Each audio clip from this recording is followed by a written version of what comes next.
What's up, Action-Flix fanatics? This is John Gerver coming at you with another edition of the Action-Fix on YouTube. Tonight I have another video review for you. We're talking about Netflix's newest action thriller, Kate, which just premiered on the streaming service this Friday. Kate stars Mary Elizabeth Winstead and Woody Harrelson. It's another assassin with a heart of gold revenge type thriller, but this time we got Mary Elizabeth Winstead in the lead role. And again, this is one of the films that when it was in production was being touted as in the vein of John Wick. We got a lot of movies coming out nowadays that have the John Wick syndrome to it. And again, that's understandable because John Wick has pretty much reinvented the action genre as of late, ever since it came out. And a lot of movies are taking the lead and doing what they do in that movie. Because again, if it's not broke, don't fix it. So again, John Wick pretty much fixed what was wrong with the action genre. And then, you know, you got a lot of these movies coming out now that are doing the same thing.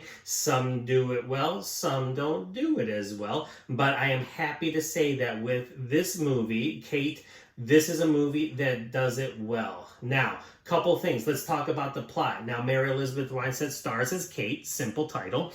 Now, she is another female assassin. We actually had a movie to come out just a little bit ago, The Protege, which starred Maggie Q, Michael Keaton, and Samuel L. Jackson. Same type of movie. We got this time Winstead, who is, as a child, is taken by Woody Harrelson, who plays Varric. He takes her under his wing, trains her to be an assassin from a very young age, and becomes her handler. Just like in The Protege, you had Samuel L. Jackson with Maggie Q. So again, in terms of plot, nothing new here. This does not reinvent the wheel, people. You're not going to get a plot where you have to overly think anything. It's the same type of thing where you got Mary Elizabeth Winstead, who is a killer, but then, you know, has a conscience at the same time and develops a relationship with a teenage girl. Now, the difference here is we got David Leitch, none other than David Leitch, that produced the movie. You all know David Leitch as the director of Hobbs and Shaw, Atomic Blonde, and of course he was co-director of the first John Wick movie and has produced them since. He produced this movie with his 8711 action design team, so that right there bodes well for the film. Now, before I go any further, I just want to show you the trailer to the movie and just what I'm going to be talking about. So first, let's watch Kate.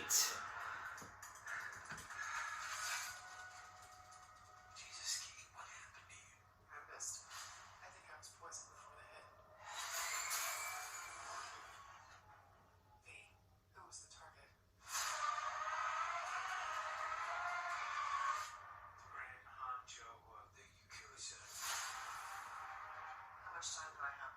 14 hours, maybe 15. It's gonna be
right, there you have it. That was the trailer to the new action thriller Kate. As you can see, you got Mary Elizabeth Winstead all bloody and bruised and battered, willing the double John Woo gun action. Now, again, with the plot, Mary Elizabeth Winstead is Kate. She's an assassin. Now, she's directed by Woody Harrelson. She's in Japan. She's stationed in Japan, and she's tasked with taking out leaders of the Yakuza. Now, the only problem is during one of the hits, it goes awry because for whatever reason she was poisoned before the hit, which affects her, and when she goes to snipe one of the Yakuza members, she misses because it starts to affect her. Now, as we find out, she has less than 24 hours to live because the type of poison that's been injected into her is fast acting, and her health starts to deteriorate at a rapid pace. Now, which that lends to the tense of the plot. Now, with that, she goes on a revenge mission to find out who killed her, basically, because she is dying and the poison's taking effect. So it's got a kind of a DOA effect to it, if you remember that movie. 24 Hours to Live did it also, where he was affected by it and he only had so much time to live. So again, nothing new here in terms of plot. And then during the movie, Kate befriends a teenage girl, as you saw in the movie, Ani, who is played by Miku Martineau, who does a pretty good job. At first, she's a foul-mouthed teenager who's pretty bratty, but she throughout the course of the movie, she develops into a better person. Now, the real thing in here is Kate. Mary Elizabeth Winstead really sells this role. She is not only a badass, but she's a sympathetic character who you care for. It's basic from her performance, and you get to know a little bit about her and what she's going through, and that makes you feel for her and you want to see her succeed, even though that you know that she's dying. It's not a spoiler alert, it's in the title, it's in the plot line. But you want to see her, get her revenge, before the 11th hour hits. Woody Harrelson stars as Varric. He's her handler. He's the one, who took her in as a father figure and trained her to be an assassin.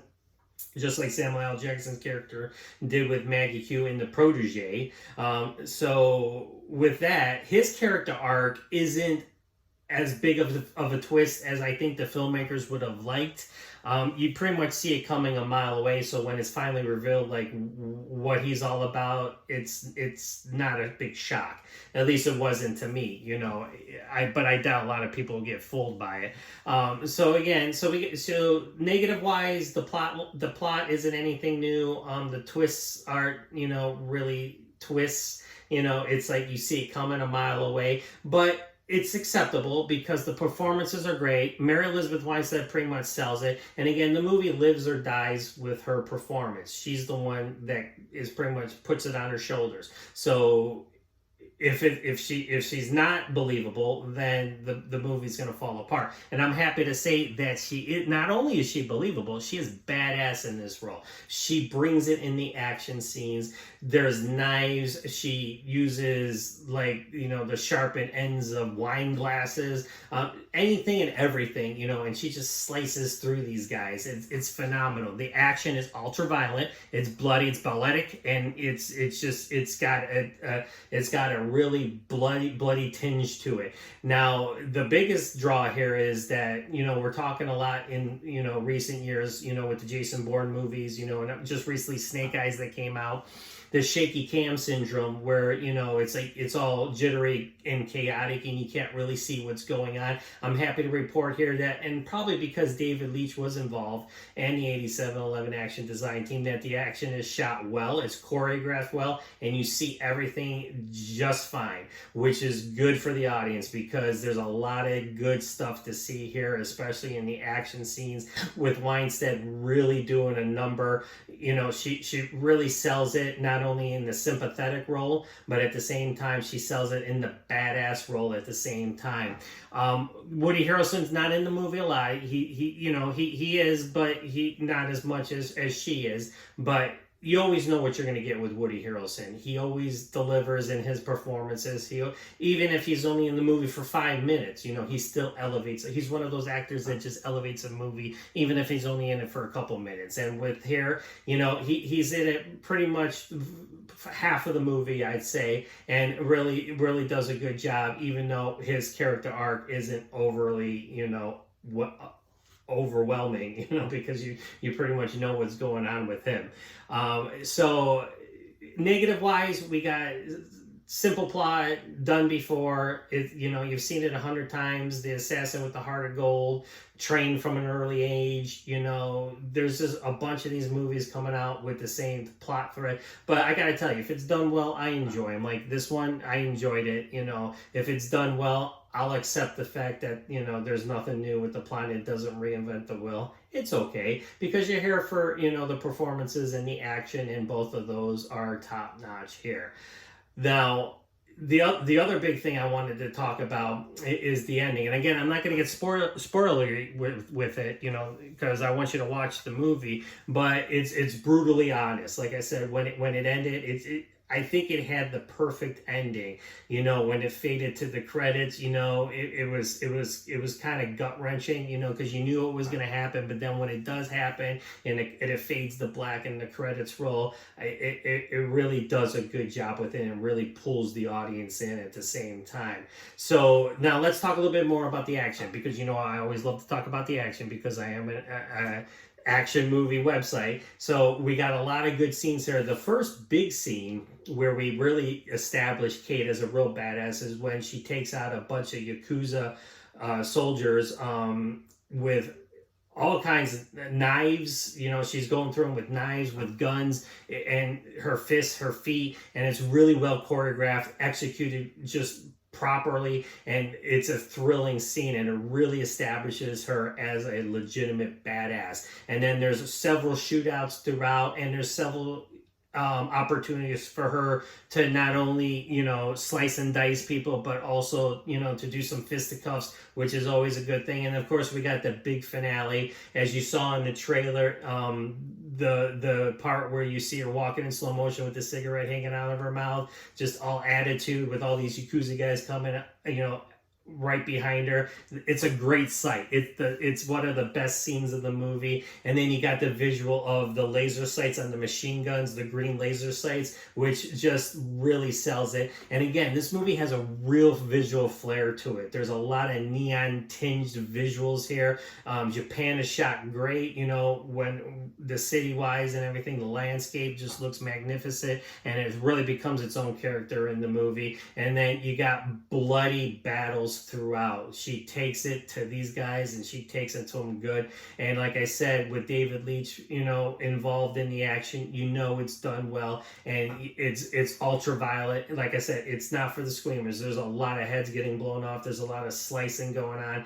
It's not pretty, which is a good thing. Again, I'm going to say that a lot. It's always a good thing when the action's like that. So again, genre fans will really get their fill. This is the type of movie that's great on a Friday or a Saturday night if you're looking for something to watch. And again, this movie was released limited in theaters. I believe it's playing in like LA, which is a shame, because I think this is one of those movies that, even though it's a hard R-rated movie, that might have attracted an audience, primarily because of the actors involved, so we got some legitimate good actors here, and, you got David Leitch's name on it, but it's on Netflix, so again, I was able to watch it, at home on my big screen TV, which was just fine, and again, it still looked great, sounded great, and like I said, the visuals were awesome in it.